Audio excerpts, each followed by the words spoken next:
नमस्कार मित्रांनो, YouTuber डाईव्ह YouTube चॅनलमध्ये आपलं स्वागत आहे. तर हे बघा, आम्ही आलेलो आहे पंढरपूरमध्ये आणि पंढरपूरमधल्या इथं एका विठ्ठल भक्तिनिवास म्हणून आहे, इथे आलेलो आहे. आणि आम्ही बरेचसे हॉटेल वगैरे शोधत बसलो होतो, परंतु आम्हाला काही हॉटेल वगैरे भेटली नाही. आणि जे दुसरे गजानन महाराज ट्रस्ट भक्तिनिवास होतं ते पण फुल झालेलं होतं. त्याच्यानंतर म्हटलं कुठं जाऊ, कुठं शोधत तर इथं आलेलो आहे. तर हे खूप अप्रतिम छान असं आम्हाला भक्तिनिवास भेटलेलं आहे.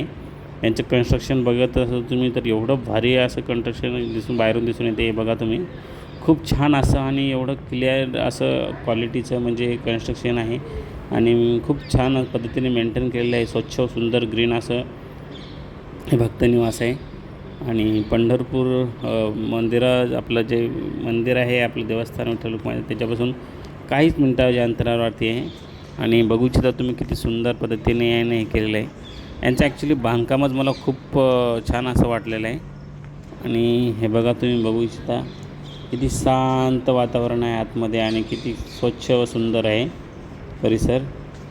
आणि हे बघा, याचे रूम वगैरे पण याचे छान आहेत. म्हणजे रूम अशा पाहिजे तेवढ्या हे नाही तर पण ठीक आहे, छान आहेत. आणि 8 बेड 5 बेड अशा पद्धतीने आपण इथं रूम घेऊ शकतो.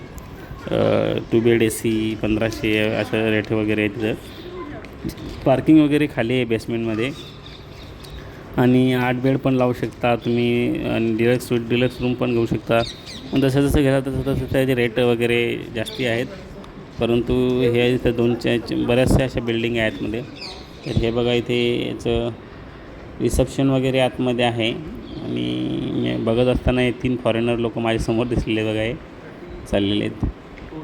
आणि हे बघा, इथं यांचं रिसेप्शन आहे. आणि बिल्डिंग असं एकदम भव्य दिव्य दिसते. असं वाटते की काय एखादा कुठलं तरी मस्त असं कॉम्प्लेक्स आहे का, मॉल थिएटर मॉल आहे असं त्या पद्धतीने. आणि छान असं स्वच्छ क्लीन सुंदर असं दिसते. हे बघा, इथे विठ्ठल रुक्माईचं मंदिरचं असं यांची ती जे आरती वगैरे असते. आणि तिकडचं प्रदर्शन आहे. याच्यामध्ये एक गार्डन आहे मध्ये, त्याच्यामध्ये असं प्रदर्शन असं दिसत असते स्क्रीनवरती. तर हे बघा, आम्ही इथं रूमची इन्क्वायरी केली आणि रूम घेतलेली आहे. तर आता बघू तुम्ही, रूम घेतल्याच्यानंतर आम्ही आलेलो आहोत खाली. इकडे रूम तिकडं गेल्याच्यानंतर रूम रजिस्ट्रेशन करावं लागते, फॉर्म घेऊन भरावं लागते. तिथं फॉर्म भरल्याच्यानंतर आम्ही गेलेलो आहे खाली. म्हटलं गाडीतून सामान वगैरे आणा. तिथं खाली गेल्याच्यानंतर बघा मित्रांनो, इथे बाहेर आल्याच्यानंतर तुम्ही बघू इच्छिता जिथे असं बिल्डिंग दिसते. हे बघा किती सुंदर असं दिसते. अक्षरशः खरंच बघून माणसाचं लाजवाब आहे. खूपच छान वाटलं मित्रांनो. गेटच्या आतमध्ये आल्याच्यानंतर हे अशा बिल्डिंग लाईनून तुम्हाला दिसतील.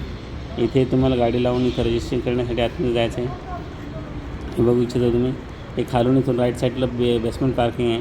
तर एवढ्या हे बघा बिल्डिंग दिसत आहेत. आणि वरती फ्लोअरला आल्याच्यानंतर तुम्हाला असं दिसेल इथं एखाद्या ॲक्वेरियम किंवा असं एखादा मोठा काहीतरी मॉल टाईप असं तसं त्या पद्धतीने यानं बनवलेलं आहे. छान आहे ते बघा. आता इथं आम्ही रूममध्ये आल्याच्यानंतर रूममध्ये बघतो तुम्ही, संडा बाथरूम आहे, क्लीन वगैरे आहे. आणि ही आहे रूम मित्रांनो डबल बेडची. ॲक्च्युली ते सेपरेट बेड दिलेले आहेत. आणि सेपरेट बेड दिल्याच्यानंतर बघू इच्छिता तुम्ही, ही खिडकी खोल्याच्यानंतर हे बघा तुम्हाला असं गार्डन आतमध्ये व्ह्यू दिसते. खूप छान असं गार्डन दिसलेलं आहे मित्रांनो, खूपच छान आहे. आणि तुम्ही त्याला जॉगिंग ट्रॅक पण बनवू शकता. खूप मोठा राऊंड आहे. असं तुम्हाला व्यायाम गेम करायची असली, जॉगिंग करायची असली तर खूप छान असं आहे. शांत. आणि इथं ऑलरेडी इथं लिहिलेलं आहे शांत राखा, सुंदर दिसते. तर हे बघा, ही रूम आहे मित्रांनो. रूम पण छान वाटली. आणि ठीक आहे, आता ते पाहिजे तशी नाही, पण रूम छान वाटली. त्याच्यानंतर आम्ही हे बघा, मी रात्रीच्या संध्याकाळी फिरायला गेलेलो होतो. खाली जाऊन म्हटलं, पण रात्रीचं एवढं सुंदर वातावरण वाटत होतं. आणि मस्त शांत आणि एकदम आपल्या मंदिरांचा तिथला आवाज येत होता. भजन वगैरे चालू आहे. आणि इथं शांत लोक बसलेले आहेत, कोणाचं डिस्टर्ब नाही, काय नाही. मुलं खेळत होती. आणि बघा चंपा असते. गार्डन पण असं एकदम मऊ गादीसारखं आणि खूप क्लीन केलेलं आहे ॲक्च्युली. आणि हे बघा, सगळ्या चारही बाजून तुम्हाला बिल्डिंग दिसेल, लाईटिंग किती सुंदर असं दिसते. तर नक्कीच या मित्रांनो, इथं आल्याच्यानंतर पंढरपूरला आहे विठ्ठल रुक्माई भक्तिनिवास. आणि खूप सुंदर असं पद्धतीने मेंटेन तर केलेलंच आहे. पण तुम्हाला कसं असं थोडंही वाटणार नाही की तुम्ही भक्तिनिवासमध्ये या. तुम्हाला एक चांगलीच फिलिंग येईल. आणि एवढंच मला तर खूपच मन प्रसन्न झालं आहे. आणि इथूनच हार्डली काही मिनटावरती देवस्थान आहे, आपण सकाळी जाऊ शकता. तर चला नक्की भेटण्या मित्रांनो. जय महाराष्ट्र.